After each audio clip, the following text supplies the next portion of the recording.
কাছে মাফ চাইতে এসেছি। আপনারা দয়া করে আমাকে মাফ করে দিবেন। আপনি কে বলুন তো? এত রাতে আমাদের বাড়িতে এসে মাপ চাচ্ছেন? কে আপনি?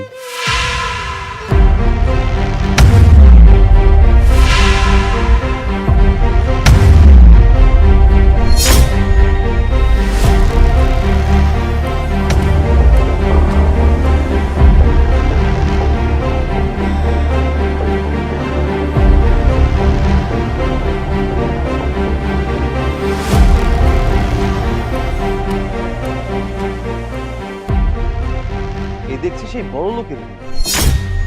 তা বড় লোকের মেয়ের এই অবস্থা কেন? আমার মতন একটা অহংকারী মেয়ের সাথে তো এমনই হওয়া উচিত। আমি আমার অন্যায়ের প্রাপ্য শাস্তি পেয়েছি। আমি এখন আর কাউকে মুখ দেখাতে পারছি না। আমি আমার অহংকারের শাস্তি পেয়ে গেছি। কিন্তু বোন, তোমার এই সুন্দর চেহারার